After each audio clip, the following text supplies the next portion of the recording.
আসসালামু আলাইকুম, নাদিয়া সুলতানা লিজাস কিচেনে সবাইকে স্বাগতম নতুন একটি ভিডিও দেখার জন্য। আজকে আমি তৈরি করব আমলকির টক ঝাল মিষ্টি আচার। সেজন্য এখানে আমি 1.5 কেজি আমলকিকে প্রথমে ধুয়ে ভাপে দিয়ে দিচ্ছি।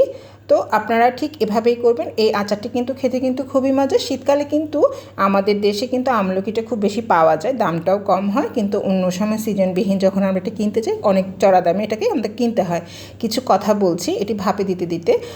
আপনারা যারা আমার channel Nadia Sultana Liza's kitchen subscribe করে থাকেন, আবার দেখা যায় যে কিছুদিন ভিডিও না পেলে আপনারা আনসাবস্ক্রাইব করে চলে যাচ্ছেন বা আমার পেজে গিয়ে ফলো দিয়ে আবার আনফলো করতেছেন, আমি সেই সব ভাই বোনদেরকেই বলছি, ভিডিও যদি ভালো লেগে থাকে তাহলে এমনিতেই দেখতে পারেন, সাবস্ক্রাইব করার কোনো প্রয়োজন নেই। আবার সাবস্ক্রাইব করে আপনারা আনসাবস্ক্রাইব করে চলে গেলে এগুলো কিন্তু আমার চ্যানেলে খুব সমস্যা করে। তো সেজন্য আপনাদের কাছে বিনীত অনুরোধ করব, আপনারা কেউ কিন্তু এই কাজটি করবেন না।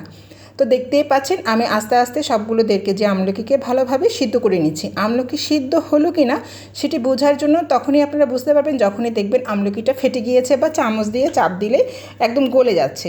তো এখান থেকে আপনারা চাইলে কিন্তু বিচি ফেলতেও পারেন, আবার চাইলে বিচি নাও ফেলতে পারেন। তো বিচি না ফেলাটাই ভালো, যেহেতু টক মিষ্টি ঝাল আচার। তো এখানে আমি পরিমাণ মতো 250 গ্রামের থেকেও কম সরিষার তেল দিয়ে দিয়েছি। তো সেখানে আমি রসুন বাটা দিয়ে দিচ্ছি। তো এখানে আপনারা চাইলে কুচানো রসুন ইউজ করতে পারেন, তো আমি বাটাটা ইউজ করেছি। তো একটু গরম হওয়ার পরে কিন্তু আমি সিদ্ধ করা আমলকিটাকে এখানে দিয়ে দিচ্ছি। খুব ভালোভাবে নেড়েচেড়ে নিতে হবে, এই আমলকিটাকে তেলের উপরে সতে করে নিতে হবে। এখানে কিন্তু অতিরিক্ত তেল একদমই আসবে না। আপনারা দেখতেই পাচ্ছেন হাত দিলে চাপ দিলে কিন্তু আমলকিগুলো ভেঙে যাচ্ছে। তো আপনারা চাইবেন যে ঠান্ডা করে করতে, আমি কিন্তু গরমই করে ফেলছিলাম। তো যার কারণে আমার একটু তাড়াহুড়ো ছিল সেই সময়, তো সেই জন্য আমি তাড়াতাড়ি করছিলাম। তো ভালোভাবে নাড়তে হবে, তেলের উপরে খুব ভালোভাবে জিনিসটাকে কষাতে হবে। এই আচারে কিন্তু সামান্য পরিমাণ আপনার পাঁচফোড়নও যাবে, আপনারা দেখতে থাকুন আমার ভিডিওতে। এটা কিন্তু দেখতে পাবেন অনেকের কাছে মনে হয় যে আমলকির আচার করলে আমলকির আচারগুলো তিতা হয়ে যায়। তো এভাবে করলে কিন্তু একদমই তিতা হবে না। চাইলে কিন্তু আমলকিটা তৈরি করার পর আপনারা রোদে দিয়েও খেতে পারেন। তো এখানে আমি পরিমাণ মতো ঝালের জন্য শুকনো মরিচ গুঁড়ো দিয়ে দিয়েছি, পরিমাণ মতো চিনি দিয়ে দিচ্ছি, স্বাদ মতো লবণ দিতে হবে। অতিরিক্ত কোনো কিছুই দিবেন না, এখানে কিন্তু অতিরিক্ত চিনি দেওয়ারও দরকার নেই। যারা একটু ডায়াবেটিসের রোগী রয়েছেন তারা চিনিটা ছাড়াও করতে পারেন। তো স্বাদ বাড়ানোর জন্য একটু আমি ব্ল্যাক সল্ট যেটাকে বলে সেটাই দিয়েছি, এবং এখানে স্বাদ অনুযায়ী কিন্তু আমি চিনিটা দিয়েছি। আমি আবারও বলছি, যারা ডায়াবেটিস রোগী রয়েছেন তাদের জন্য এখানে মোটেও চিনি দেবেন না। আর এখানে পাঁচফোড়ন দিয়েছি, 1 প্যাকেট যে পাঁচফোড়নের প্যাকেট পাওয়া যায় সেটার অর্ধেকটাকে টেলে হালকা গ্রাইন্ডারে গ্রাইন্ড করে দিয়ে দিয়েছি।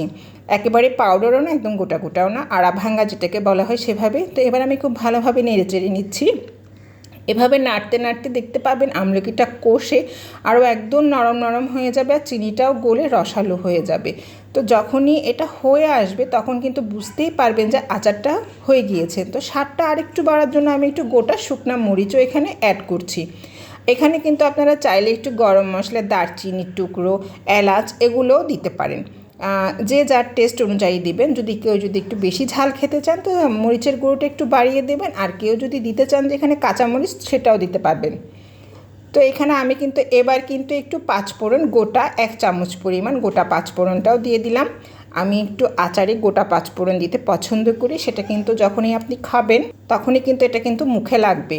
তো আমি যেটা বলতে নিয়েছিলাম, এই যে খুব ভালোভাবে আমি কষাচ্ছি, একদম জালটা কিন্তু একদম মিডিয়াম জালে হতে হবে। দেখতেই পাচ্ছেন আমার আমলকিগুলো কিন্তু তেলের উপরে ভেসে উঠেছে।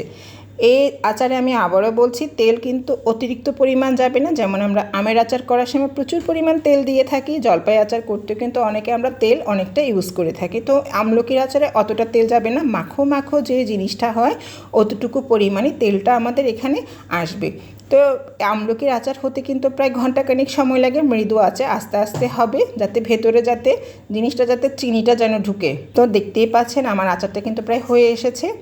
তো এটি ঠান্ডা হওয়ার পরে কিন্তু আমি এগুলোকে বয়ামে ভরে নেব। আমার এই রেসিপিটি যদি আপনাদের ভালো লেগে থাকে তাহলে আপনারা আমার চ্যানেলটি সাবস্ক্রাইব করে দেবেন। দেখার জন্য ধন্যবাদ সবাইকে।